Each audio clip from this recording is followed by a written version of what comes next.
बिहार में जाति आधारित जनगणना को लेकर गहमागहमी तेज रही लंबे वक्त तक, लेकिन अब जाति आधारित जनगणना होने जा रही है। सर्वदलीय बैठक में ये तय हुआ, उसके बाद कैबिनेट की बैठक में भी ये प्रस्ताव पारित हो चुका है।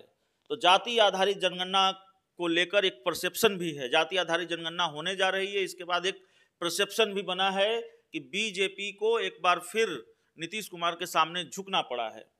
इस पूरे मामले पर बातचीत करेंगे। हमारे साथ गजेंद्र झा हैं, कभी बीजेपी में हुआ करते थे और तब चर्चा में आए जब इन्होंने बिहार के पूर्व सीएम जीतन राम मांझी के एक बयान पर आपत्ति जताई और उनके सर पर इनाम की घोषणा कर दी थी।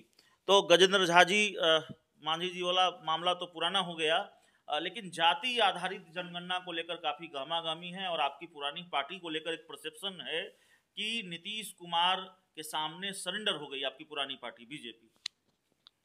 देखिए, राजनीतिक दलें जो भी होती हैं अपने राजनीतिक फायदे के लिए कई तरह की योजनाएं बनाती है, उनका कई हथकंडा आता है।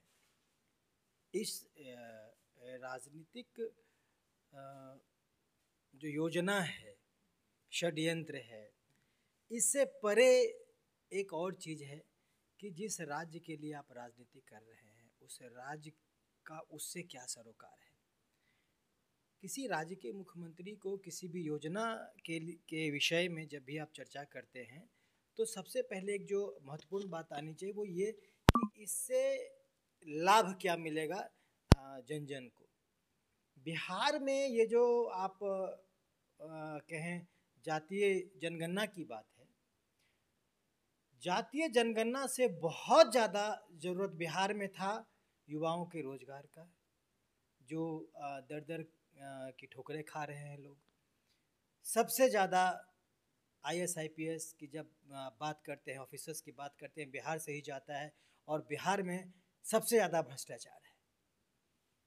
भ्रष्टाचार पे लगाम नहीं लगा पा रही है सरकार, बेरोजगारी दूर नहीं कर पा रही है सरकार।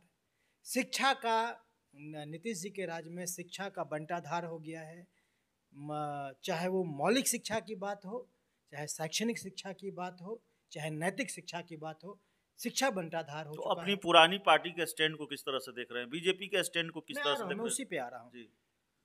स्वास्थ्य बिल्कुल खत्म हो गया है। आप न्यायालय प्रणाली देखिए, हाई कोर्ट में 53 जजों की का पद है और सिर्फ 35 जज है। जो न्यायालय में एक विस्फोट होने जा रहा है, इतना अंबार लग गया है केसों का। बिहार में जातीय जनगणना से बहुत जरूरी था इन आधारभूत चीज़ों को मजबूत किया जाता। सैकड़ों करोड़ खर्च होगा जातीय जनगणना पे। क्या बिहार में जरूरी नहीं था कि वो सैकड़ों करोड़ जो जातीय जनगणना से आप एक राजनीतिक उन्माद पैदा करना चाहते हैं, लोगों का ध्यान भटकाना चाहते हैं, जरूरी था कि उस सैकड़ों करोड़ से बिहार में पहले एक मजबूत कल कारखाना लगता, फैक्ट्री लगती, रोजगार बढ़ाया जाता, फिर आप ये जातीय जनगणना की जो राजनीति है वो करते रहते। जहाँ तक भाजपा की बात आप करते हैं, मैं पहले भी कह चुका हूँ, अभी भी बेबाकी से कह रहा हूँ, भारतीय जनता पार्टी भी अब वो भारतीय जनता पार्टी नहीं रह गई जहाँ सिद्धांत आधारित सैद्धांतिक निर्णय लिए जाते थे।